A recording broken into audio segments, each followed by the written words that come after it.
Welcome to Solutions with Courtney Anderson. I'm Courtney Anderson, the host of the show, and this is episode 219. This is the 219th episode of this program. This, of course, is our audio podcast or our radio talk show. And I encourage you to come by CourtneyAnderson.com. That is our main website, is our central repository where we have hundreds and hundreds of pages. I believe over 600 individual URLs and counting. So you'll have microsites within that website. You can find the episode show sites for every single topic. So come on by and come to this show episode page. You're going to find the notes, any links to any content that's related to this. You're also going to continue to find more enhanced resources where I'll come back through and maybe add supplemental follow-up notes. I may have programs or seminars or workshops that are going to be created around different topics, and you can sign up for them on CourtneyAnderson.com. I have joined social media. I've joined Twitter, so I'm at Zealous Business, and you are in for a show today that is one of our HR Heroes Hangout series. Our HR Heroes Hangout series is for those who are brave and strong and intellectually gifted, who serve in human resources or HR, and they are heroes.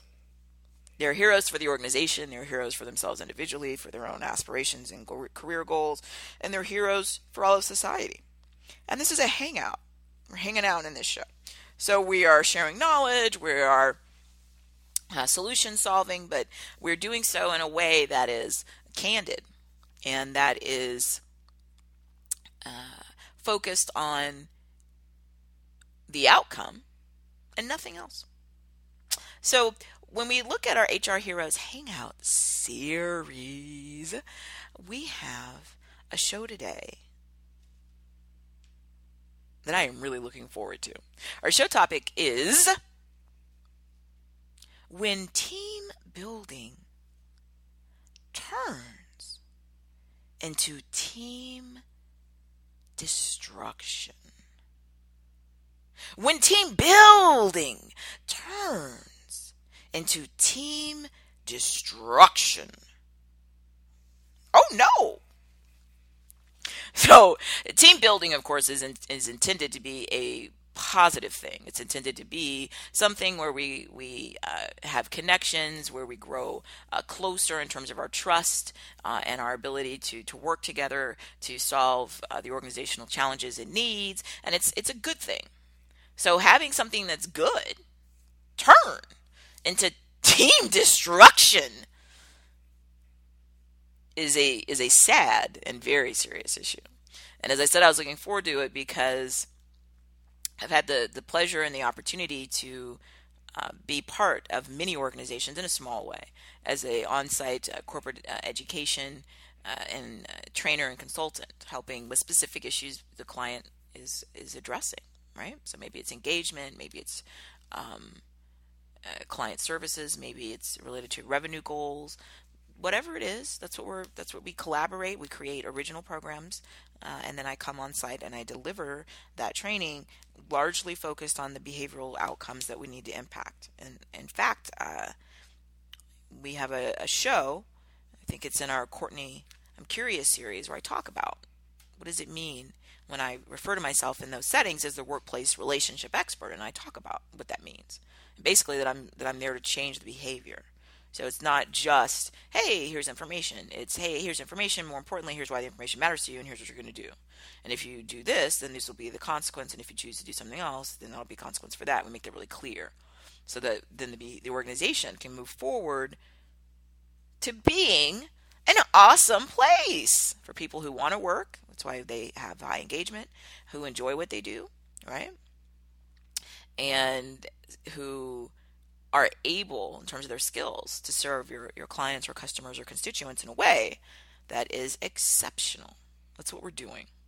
So as I've been out and about, working with all different types of agencies, governmental entities, and for-profit organizations, I have had the really amazing opportunity to see in real life all of the different ways that places approach team building.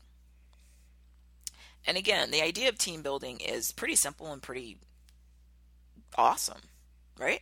People are on a team, right? We all working at this place or working for this client or this organization, a shared goal. And we need to, we need to build relationships amongst our team so that we can trust each other, so that we can collaborate and be more effective communicators. I mean, none of this is, difficult.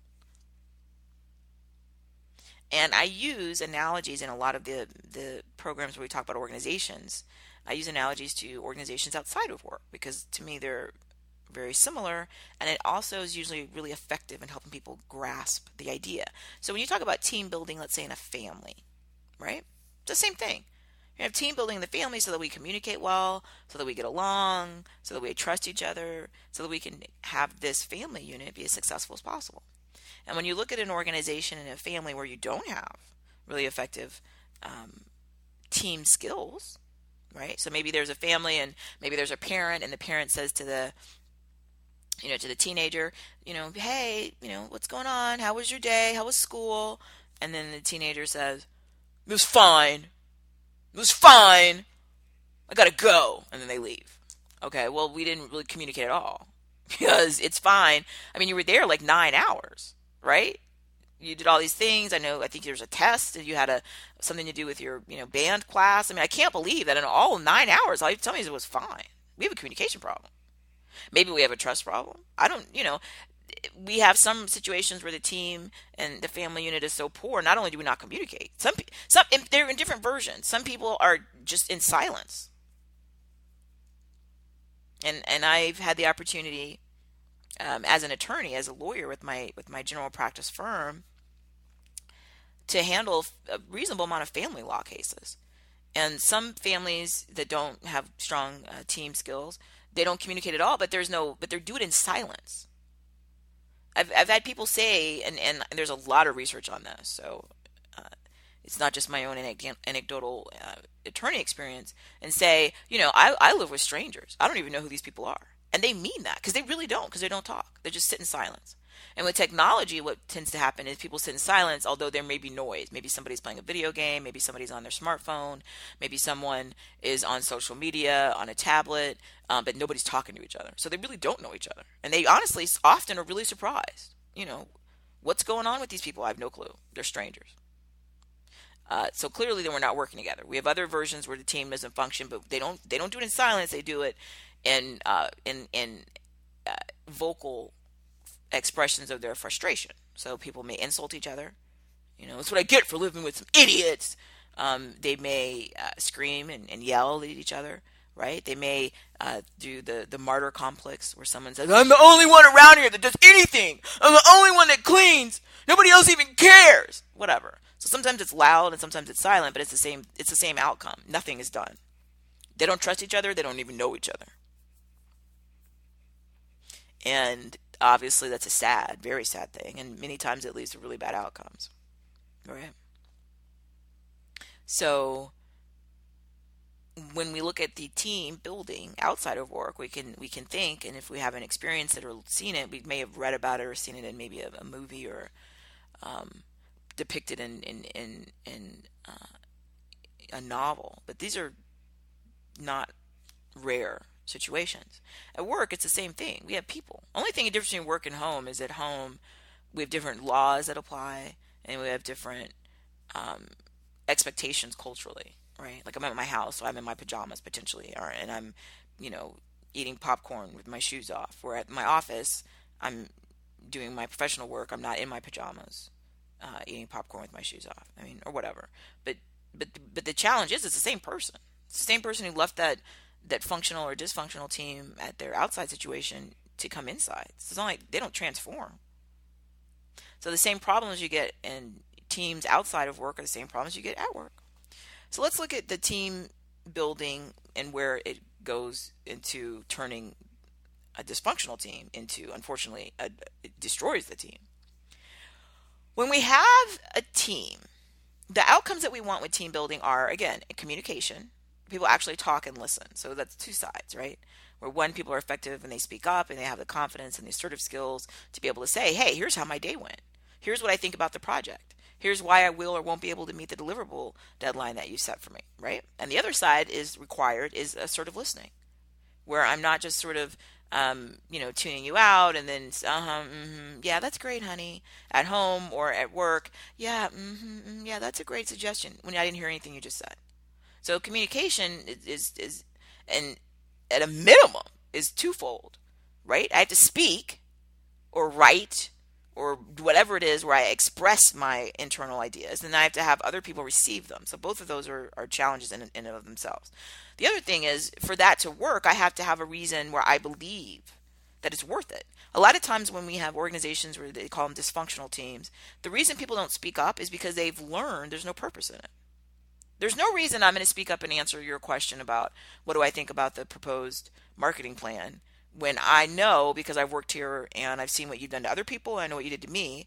When I last time you asked me, a year ago, I told you and you ignored me. We have a show we did about that, right?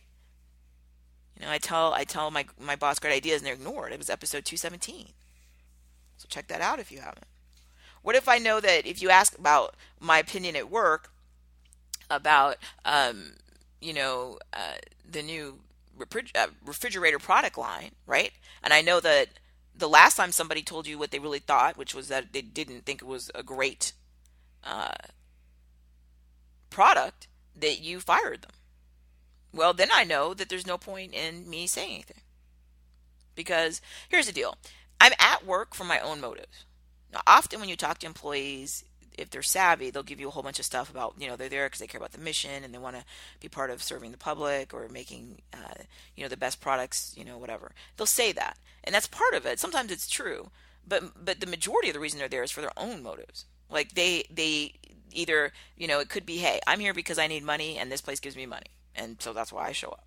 Or it could be, I'm lonely. And, the people here are my friends. They're the only people I talk to. So I show up. Whatever it is their own motive. And then part of it may be related to these other sort of larger goals. But they have their own reasons that are the core of why they keep coming. And the reality is that all the unspoken rules are what either builds or destroys the team. So in other words, in the family, right? If the parent asks the teenager, hey, tell me, what you really think about,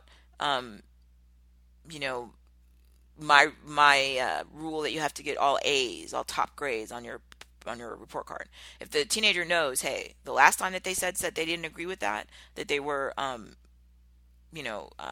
put on punishment or they were, had their allowance taken away, they're not going to say anything. It's the equivalent of, being fired or whatever at the job, right?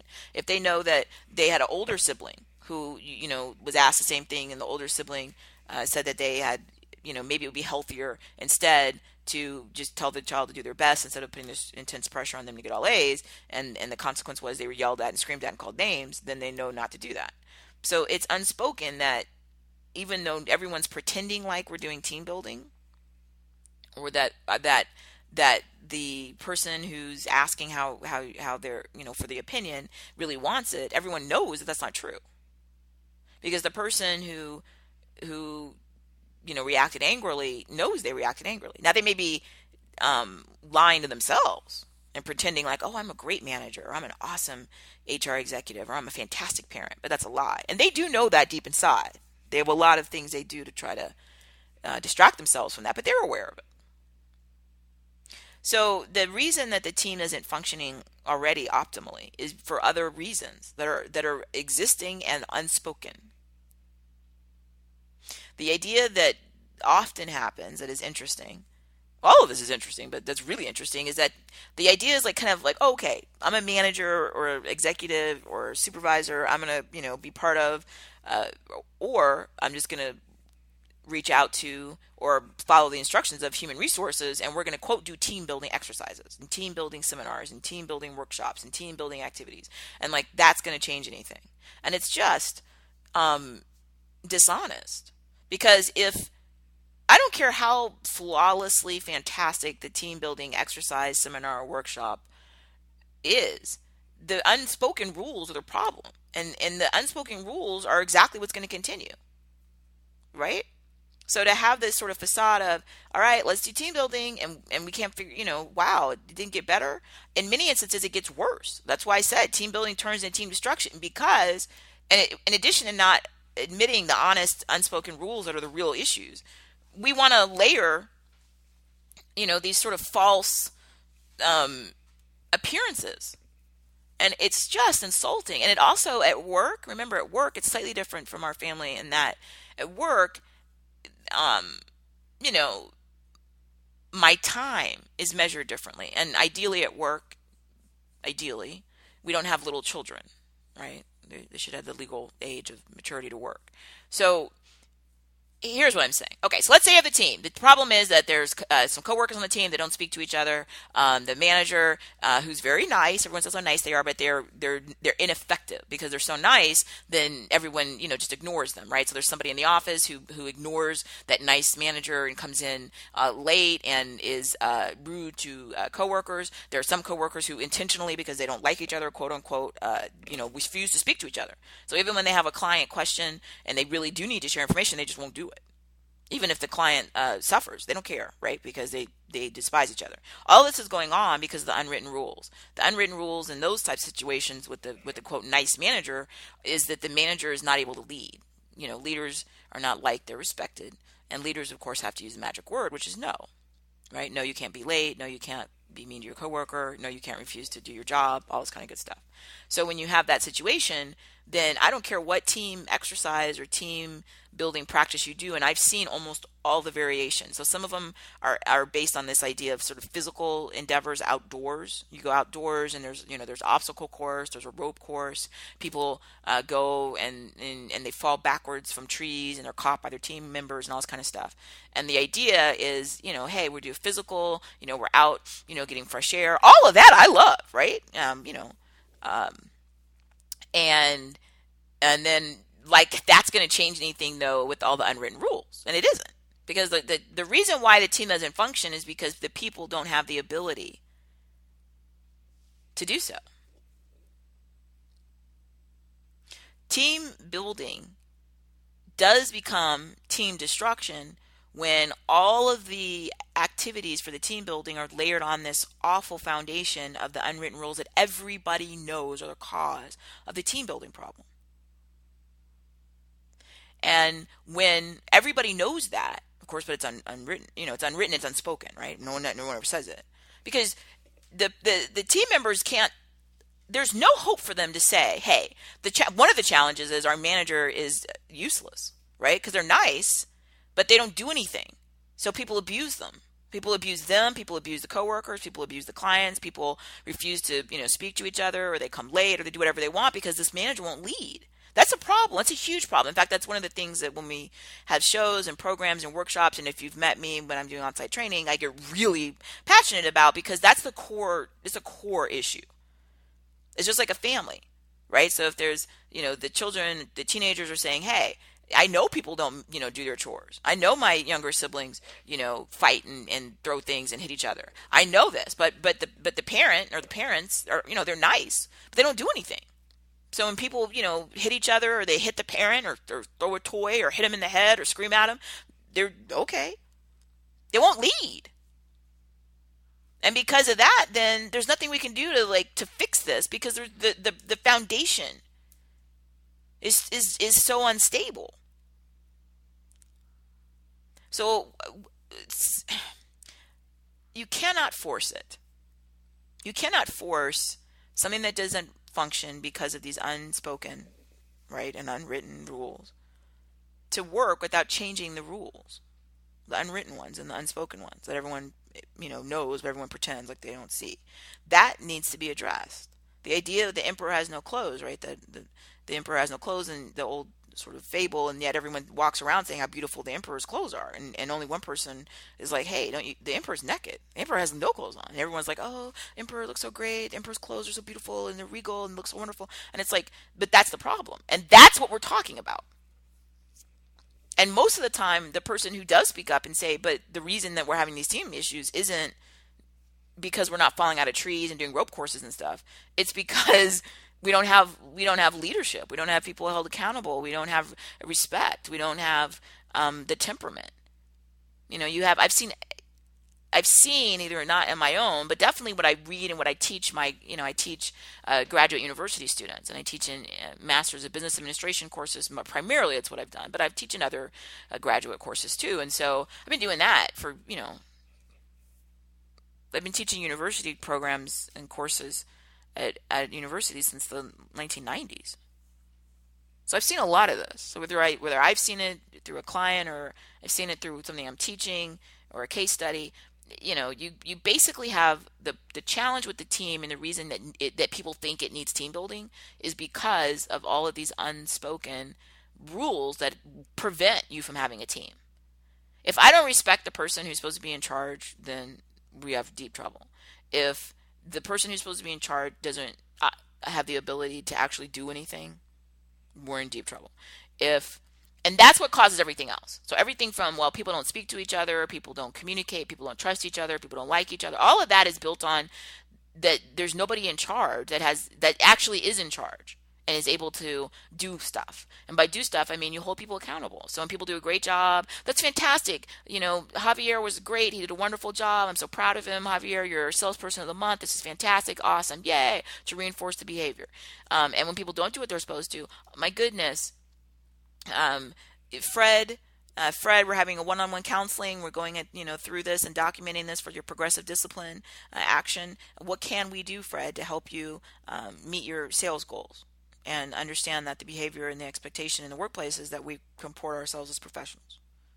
And specifically at 4 p.m. on last Tuesday, when you walked by your coworker, Jim, and said, "Hey, Jim, you're an idiot," then that was a contravening our policy, because calling someone an idiot is not civil, right?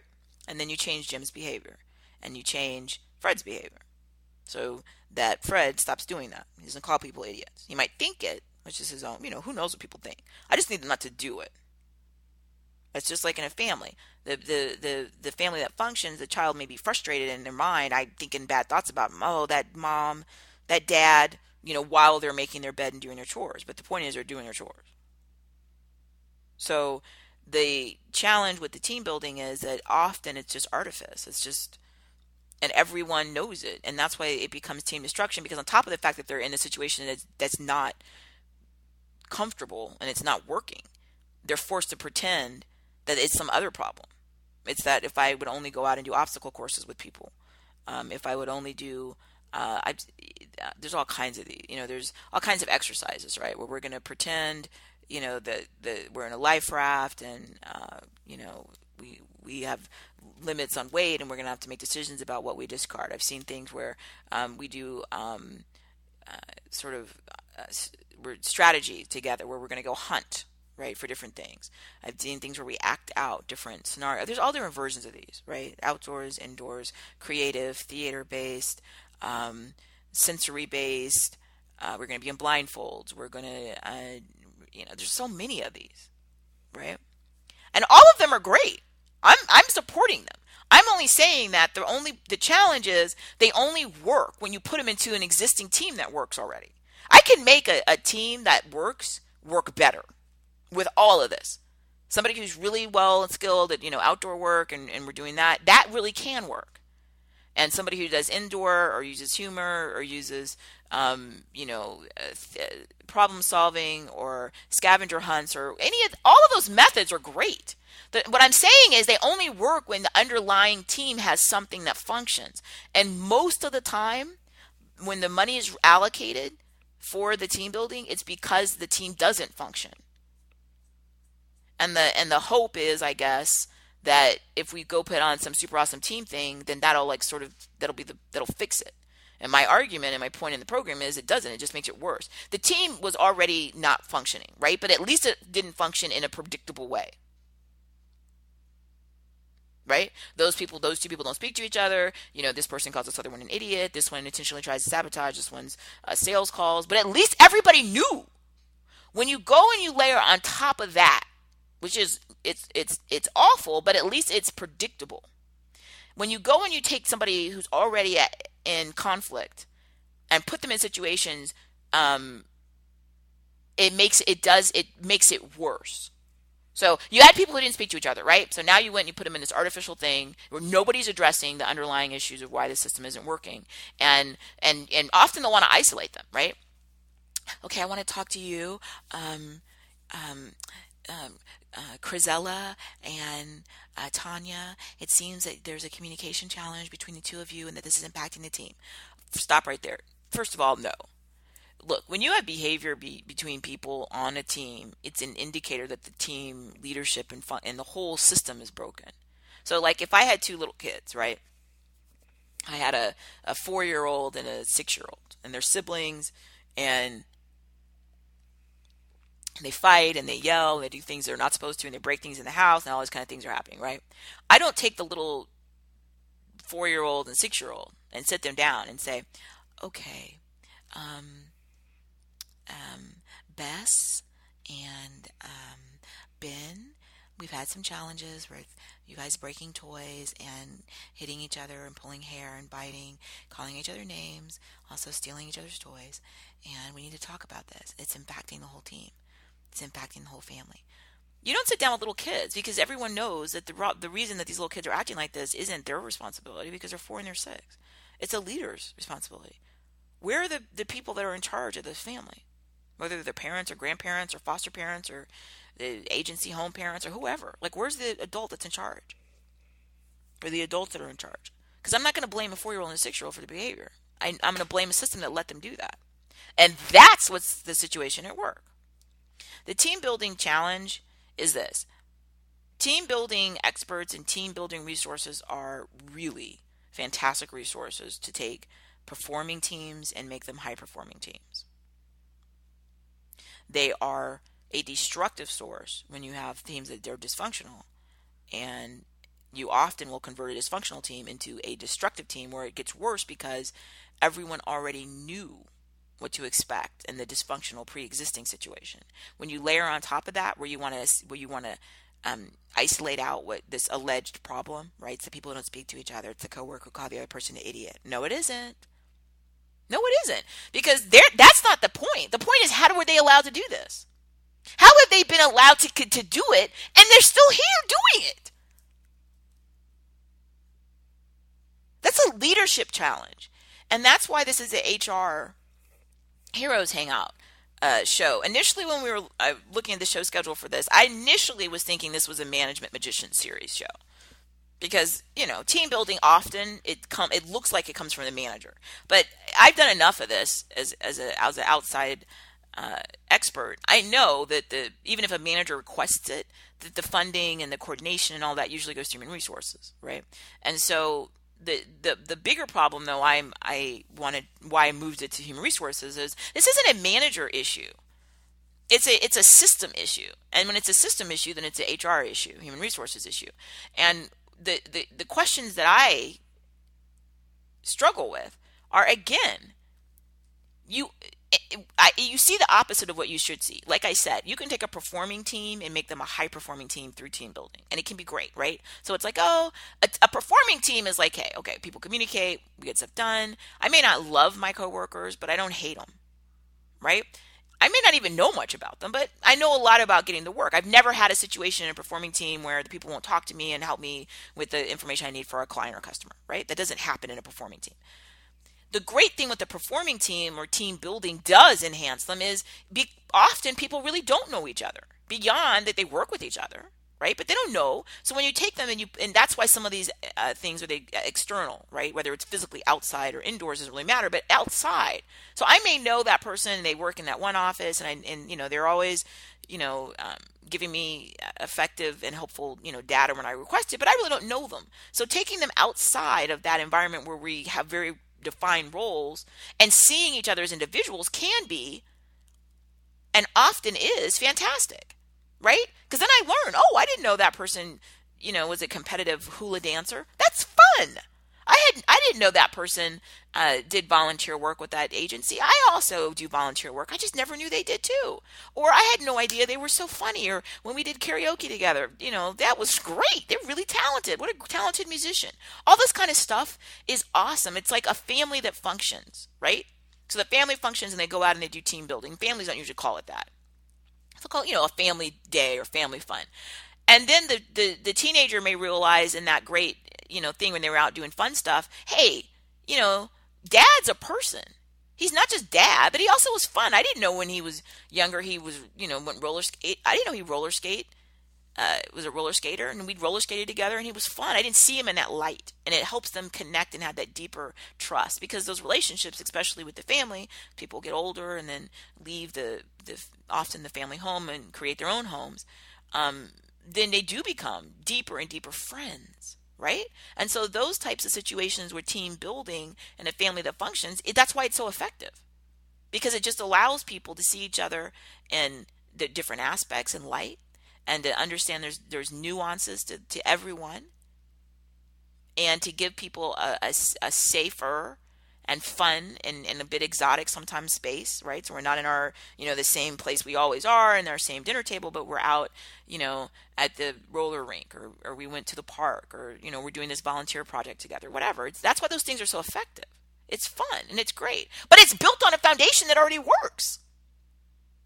The challenge with workplaces, which is different, because usually families that function, because they're already functioning, then they do put the resources, financial and time, into, hey, we're going to go out together as a family and go to the park.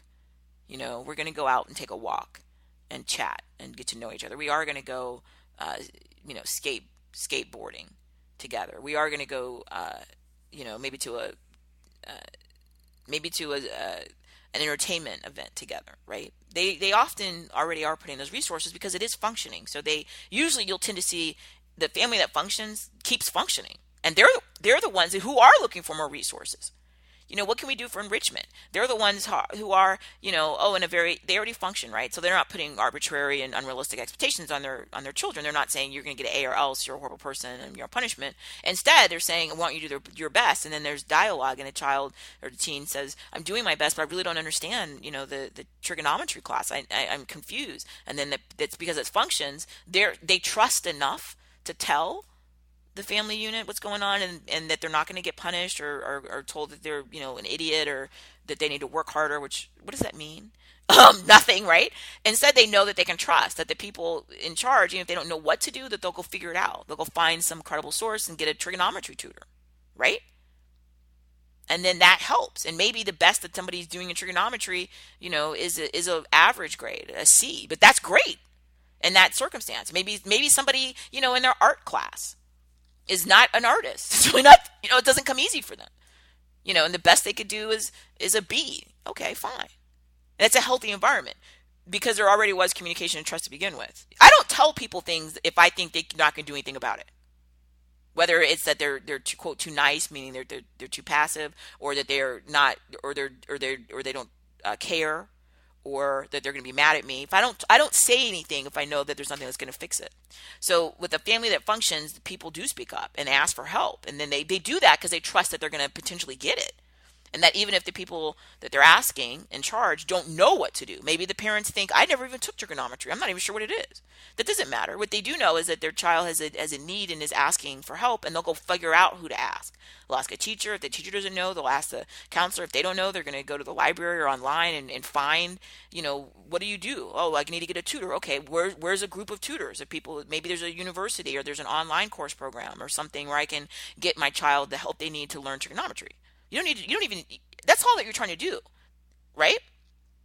And you also know that if someone trusts you enough to ask for your help, that you're going to do everything you can to figure out an answer, and keep them updated along the way. Hey, I'm still working on that. I think I got a lead on potentially, a course or a tutor. And so next week I'll let you know, or our budget right now is not going to allow that, but I found some great online resources for you that are free. So let's sit down together, whatever. Like they're going to do stuff to make it better. And so because families that already function, those families do tend to put more resources into what I'm just labeling, they're the same. They're team building. We're going to go do stuff together outside of our traditional environment where we get to see each other more as individuals and learn to trust each other and work better together and be enlightened by, all the things about us that we don't know, whether we're 4 years old or we're 44 years old, or whatever, because we all have all these different aspects to us that are really just fascinating. The problem in workplaces, in many instances, is the opposite. The workplace is looking at these things financially differently than it is in a family, right? So the workplace often will have illogical assessments like this. They'll think, hey, that's working. That team over there, in the finance department, they're working. I haven't had any complaints in HR. I haven't heard from anybody. Nobody's filed anything against each other. Nobody's yelled or beat up each other. Their turnover is really low. So I don't see a problem, so I'll ignore them. I'm not going to put money into team building for them because it seems like they're already doing stuff, right? What they will do, though, which is illogical, is look at the team and say, oh my gosh, look at that team in product development. The product development team, all I hear from that group are problems. They have, 15 complaints. They've had turnover, there's 2 pending lawsuits. There was a screaming match in the last, company-wide meeting. Product development's a disaster. They're the one that I'm going to go spend all this money on team building on. And it's completely illogical. Here's the deal. The team that functions needs team building so they can function at a more elite level. They're the ones you need to spend the money on. And this is obvious if you look at it, if you stand back and say, look, who's the most productive in getting stuff done? It's going to be the group that already functions. They're already figured out a lot of it, and they have at least a foundation that works. Because if they didn't, that you would know. In human resources, you would know. Because what happens is people try to fix stuff within a group. So somebody new comes in a department, they don't know. Does it function? Does it not function? Who knows? You never know. Every time you ever go to an interview or you talk about an organization, everybody basically tells the same lies. How great it is and how committed they are to, being innovative and, the industry leader. Everybody says the same thing. The challenge, though, is some organizations, it's a lie, but they really are on their way to doing that. Nobody's literally perfect all the time. Doesn't exist. Many organizations, it's so much a lie. Not only are they not on their way to doing it, they can't even get basic stuff done, like share information or do the best that they can for a client or get stuff done on time because they have some of these interpersonal issues, right? I don't like them. They don't like me.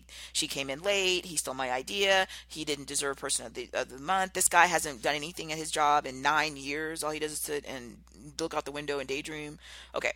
All of that resentment and bitterness and everything, they don't do anything. And you would think from a macro perspective, which is what human resources is, that's what human resources is separate from, right? It's not embedded in every single one of these places day to day. You may have an HR element within a team, which that can be actually really effective. But it's still a separate unit because it needs a big picture view, right? Like the chief executive and the COO. I don't need to just look at one little silo as a COO. I need to see the whole organization as a whole. So just because part of it's doing well, I can't just look at that part. I'm failing to do my job. What about these other parts that aren't? I need to see the big picture. And that's what human resources needs to do. It's leadership. I need to see the big picture, right? So I'm trying to see the big picture. I see a group that's working. I know if I put more resources into them with team building where they could learn more about each other, deepen their trust and respect for each other. That's a good idea because they're already doing well on their own without that. So if you enhance what they're doing, you're just going to get better outcomes. You're just going to, maximize what you already have that's already working. That's a no-brainer. The group that's a disaster, and like I said, when it's a disaster because people do try within the system, right? Somebody new comes in a department, everybody tells the same lies how great it is, and then they're going to wait and see what really is going on. And it may turn out that they just got random. Often these things are just random. It's just luck, right? They got into a place where it does function. And they're like, okay, this is a place where you're not going to come late, where you're not going to call somebody idiot or hit them in the head, where you're not going to steal client data to your own gratitude because they won't tolerate it. This is a place where you're not going to be able to either scream and cry and throw temper tantrums or, throw things and, put holes in the wall because they're not going to tolerate it. Often, this all comes from the top. So if the supervisor or manager or whatever, if they are demonstrating that behavior, right? Civility, calm, intellect, respect, and they don't tolerate from other people, then everybody falls in line. If the manager or the supervisor is a crier, right? Oh, I'm crying, really? or screams and yells and throws stuff and puts holes in walls, or just ignores people, right? Oh, yeah, yeah, good idea. And then what does that mean? Nothing. They didn't even hear what you said. No matter what it is that they do that doesn't function, the person who's new figures it out. So they will try within that system to see if they can get their needs met. When they realize there's nowhere to get their needs met in that group, eventually the more assertive ones will go to HR. That's why HR, and you name an organization in the universe that exists within their realm of work stuff. I can go to any HR department and ask them, and they can tell you what's your quote problem area, and they'll tell you. And what I'm saying is your problem area is not the one you need to go put the money into.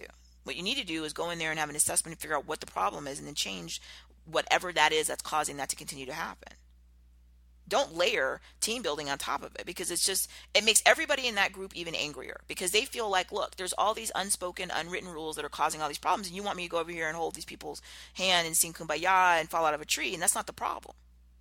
That's why they get mad. That's why it becomes even more destructive. They were already upset, but they felt like at least I didn't have to deal with extra garbage on top of it. Now you want to go and do this facade of, aren't we all going to be transformed? The reason you can't transform that group with the team building is because the underlying issues are the problem. And they're often, so many times, that person or those people that are in charge are not able to do it. I don't care how nice they seem. I don't care that they always seem so friendly and you can't figure out why they keep getting all these teams that are a disaster. The reason why their teams are a disaster is because they have no leadership skills. They may be nice people. They may be awesome at a job, or they're not required to manage anybody. But they're not managers. And they gosh darn aren't leaders. And to go take their team, which is already stuck in that situation, having to be around them who can't get anything done, and put up with all this other ridiculous behavior, and then force that one to go to the team thing, is just insult on top of injury. And that's why it becomes so destructive. So how do you resolve it? It's what we've been saying. Look, team building, again, is an excellent and awesome way to enhance a performing team and make them a high-performing team. You have to go to the performing team, though, which is already very easy for most organizations to determine, because it's the one you usually don't hear anything from. I haven't heard any complaints. They don't need any new hires. Their turnover is low. I don't hear anything. What some people who are poor executives will think is, well, since I don't hear anything, then that means I don't need anything. No, that's the opposite. Because I don't hear anything, they need more. What can I do then to get you to a higher level? Right? It's just, again, back to the family unit. So let's say there's a family. There's a teenager.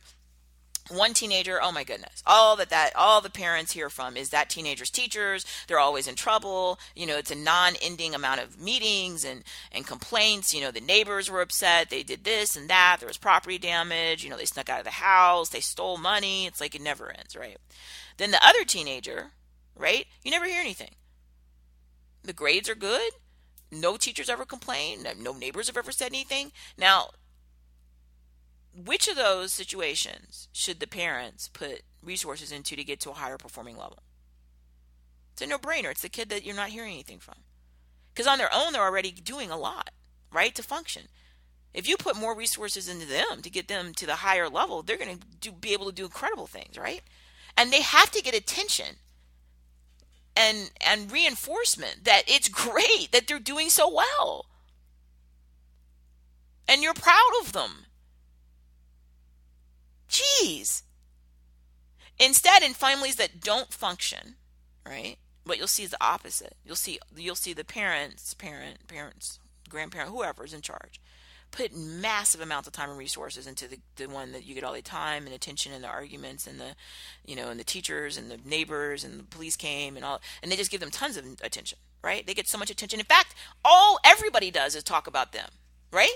All anybody does is put time and attention to the one that's not even doing the bare minimum, right? They're not even in school right now because they were suspended. But we're going to spend all of our time and attention as a unit talking about them. All the money and resources goes into them, and then the kid who's in school and not getting in trouble and doing okay is ignored. And what do we do when we ignore somebody? What do we teach them about their value when we ignore someone? We did a show on the silent treatment. So if you haven't accessed that, please do. And we talked about what happens when you give somebody the silent treatment. Or we did the show, we said, where the boss ignores your ideas. When you ignore somebody, you teach them they don't matter. Now, why on earth would you teach somebody who's already doing so many good things that they don't matter? It makes no sense. But that's what people do that in dysfunctional groups, in families and in businesses. So our HR heroes, of course, in this series would never do this. But we have to visit these things because there may be people who aspire to be an HR hero, but maybe they're in a culture, an organization where they're not able to do what they need to. HR heroes take the people and the groups that are already performing and they help them perform at a higher level. They're the ones that are going to get the enhanced team building, the retreat, summit, the reward, because they're already doing it, and I'm proud of them, and I want them to keep doing it. In fact, I want them to learn how to do it at even higher level. I want them to feel better about themselves. I want them to learn more about their untapped skills. I want them to feel enhanced confidence. I want them to build even higher levels of trust. Who knows what they're capable of, right? The group that's a disaster in terms of really, negative outcomes, I need to go in there and just break that down, that entire unit, and look and see what's causing the problem. And the problem is not that they need team building. I can tell you this because it's not. They don't have a team, so there's nothing to build. They have a dysfunctional group of people that are, backstabbing and sabotaging and angry and disappointed. And you have some people that hide quietly and just hope that this whole thing ends as quickly as it can. And they're applying for jobs every day. And, some people counting down waiting until they can retire. It's what you have. So there's nothing to build because you don't have anything. You don't have a foundation. And the truth often is that you got to go in there and look at the very top. And then really, in organizations that are poorly led, they'll fall for, hey, well, that manager seems so nice. I don't care how nice they seem. They probably are nice. That's probably part of the problem. Right? You see a kid and if I had I've never had this happen, knock on wood, but if I lived in a neighborhood, right, and there was a kid in my neighborhood that when it came in my yard, and was tearing out my property, my plants, and spray painting. Oh please, I have never experienced this, so hopefully I won't. I wouldn't sit there and think, oh, you know what? All that kid needs is some team building. I'm assuming that there is no team. That's how they already thought they had the ability to come over to my private property and do this, and that they thought that would be acceptable. How this even happens is an indicator that there's no functioning situation. I have seen as a lawyer when I did criminal defense work with children, little children who are already in the criminal system in the United States as young as 10 years old, they can enter the system and even go to the little child juvenile incarceration jail. I'm just telling the reality. I never saw one of those cases where we had a functional system. Every one of them I had parents in my office where their kid was facing criminal charges, screaming and yelling at the kid. All right, that's really an indicator of what's going wrong, obviously, right? The system is broken. And often it starts and ends, unfortunately, with the leaders. And nobody should be forced to have an awful work situation just because the leaders of the organization don't want to do what needs to be done. You got to build a functioning team. Yeah, after you do that, then of course you want to give them all the rewards. Team building is a reward. It is not a punishment. It is a reward for already functioning. And now it's a reward. We're going to give more money and more time and more resources and take you either on site to a different location or off site or take you away from your regular work because we care so much about you. We want to invest in you learning more about yourself and getting to a higher level or showing another side of your talents and having fun or, whatever. Like, it's a reward. Don't you see this? And that's why, like I said, it works. This is why team building is so effective and it's so popular, because it works.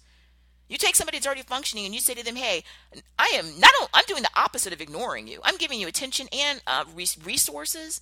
I'm asking you, how can I be part of you becoming even more successful and challenged and grow in your career? That makes people feel so happy about themselves, feel good about themselves.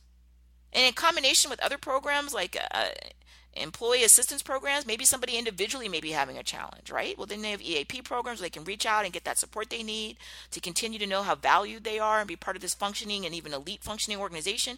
These things feed themselves. Team building is a reward. If you come in there to the team that's not functioning and claim you're going to do team building, then again, the premise is flawed. You can't build something that doesn't exist. I'll use this final analogy. It's like a house. say you're building a house, you got the frame up, and you got the walls and the insulation, everything in, you got the flooring, and it's a nice house. It may be plain, right, but it's nice. You could take that house and then really add some fabulous enhancements, right? We're going to upgrade the floors, we're going to put in some fabulous landscaping, maybe we put in a water feature. Like, wow, I took that house that was nice, stable, it was solid, I made it super awesome, beautiful, really the highest level. If I have a place that's a house, but it was built on a bad foundation, so there's cracks, it's sliding down off of the lot, the walls were poorly put in, so they're not holding the load appropriately. The ceiling is caving in. Do you take that house and go and put in upgraded floors and landscaping? No. Anybody would say, I can't upgrade it because it's barely standing. I'm gonna have to go start all over again and from the very beginning, I'm gonna have to gut it. I'm gonna have to pour a solid foundation, right? We're gonna have to go in and make sure the wiring and the insulation and the walls are built like they're supposed to, and then get the roof up to code. When all of it's rebuilt and we have a standing solid house, then we'll enhance it. That's the exact same thing with your team situation. You take the thing that exists, that's functioning, the beautiful, nice house, but maybe a little plain, and you make it awesome. You add all this extra stuff to it because it deserves it. I know it's a house, I'm just saying. The thing where the floors aren't even level, you don't go put in new upgraded flooring in there. Their floors need to be leveled. And that's the process where I said you got to go back and look at honestly what's going on. And what's going on, I'm telling you what's going on, is that you have bad foundation. And you have bad foundation almost always, partially, if not only entirely, it depends on how much. Because you got a combination of poor leadership skills with the combination of, in long-term, built-in really negative behaviors. So you're going to have to change all of it. You're going to have to change the leaders, and you're going to have to change the behaviors of the people that have been in the system for so long who are used to it. That's you have to gut the whole thing. And I think what happens is people think at that and they think, it's awful. I'd rather just go ahead and put the upgraded floors into the house even though the foundation is not level and it's already cracking. You can do that, but it's a total waste of time and money. And we all know that, right? Because it's already not level. I don't care what you put down there. The base isn't set. And it's the same thing with this thing. You got to get a team that functions. The teams that function in an organization, those are the ones you reward with the team building, and that's why it's so effective and it works so well. It's unfair to the team building expert, it's unfair to your team members, and it's insulting to them. It's add insult to injury to make them go through this pretend charade like we're going to do something different. That foundation is awful. So don't put in upgraded floors. You got to go start all over again. You're going to have to re-pour the foundation. Once you get that and you get it where it's solid and everything's built like it needs to, up to code, then you can go put enhancements. And that's what team building is. But if you take the foundation that's already not level and you put the fancy floor on, then yeah, like I said, now it's destruction. Because it was bad before, right? Now it's even worse. Because you put more money into it and you insulted people, and then you told them to go look at that, and then you yelled at them, hey, we gave you team building, why isn't it better? Are you serious? It's like you put the upgraded floors in, but it was already not level. The floor was already cracked. And you're yelling at us. Yes, it's upgraded flooring, we see that, but the problem is that the floor already didn't have the foundation. Of course it's worse now, and you've ruined the upgraded flooring you put in. I hope this analogy is helpful. The bottom line, of course, HR heroes know these things and understand team building is a reward. And it is used as a tool to take in performing teams, make them high-performing teams. It's also a retention goal, a tool, and it's part of that overall culture of, hey, aren't we fortunate? Aren't we fortunate? This our work, what we do, this is good. So for those who, again, may be in a situation, if you're thinking, wow, I'm an aspiring HR hero, unfortunately my organization is doing some of those. They're putting in upgraded floors on the floor that already is cracked with a bad foundation. What do I do? Well, what can you do? If you're in charge and you have the ability to change it, like if you're the senior executive in charge of HR, my goodness, this is great. Well, then we can work one-on-one to deal and understand why this happened, why the decisions were made before, to get the confidence, self-esteem, and these other latent issues addressed, and then you can make the decisions. You need a clean house, right? You don't fire people necessarily, but you need them to understand what behavior is expected, and you need to bring in people who already are doing that. And then you'll change the culture by prolonged and persistent exposure to the behaviors that are appropriate. But if you are not in charge and you don't have the ability to sort of wave your wand and change personnel and spend resources, time and money, then you need to, what we always talk about, you can't change that organization. If they want to be dysfunctional, then, and you realize what's going on, then you need to, not today. You don't want to do anything to hurt yourself and disrupt your own personal situation, but you're going to have to leave and go to another place where it does function. And maybe before you leave, they'll change and realize on their own, and they'll clean house and change. If they don't, then you have to go somewhere else, because you just keep putting down those upgraded floors, and that foundation is cracked, and you keep getting, even worse. Now you have more expensive upgraded floors with these even worse cracks. Well, yeah. But the beauty of this is it's like that functioning family and that functioning business unit. When they function, then you reward it. Then you lavish appreciation and attention, and you give them rewards like team building, and you bring in the best team building experts you can and give it variety. So if they've done the rope course, then bring in the different types of people, so they continually are getting exposed to different aspects of themselves, and understanding what they can do to grow individually and to grow collectively. That's what makes you HR heroes. I so enjoyed this program, and I thank you for taking time to come by. I do always ask that you leave ratings and reviews on iTunes or Stitcher or Libsyn or Spreaker, or any of these are all different channels for distributing our show. And I do ask that you come to CourtneyAnderson.com. Look around. We have hundreds and hundreds of pages of resources, and if there are any individual service needs I could provide, potentially, send in a request for either corporate education programs, including team building for your functional teams, or working one-on-one with executive coaching and strategy sessions. Whatever it is, let me know, and I would love to be part of that dialogue. So thank you for being here.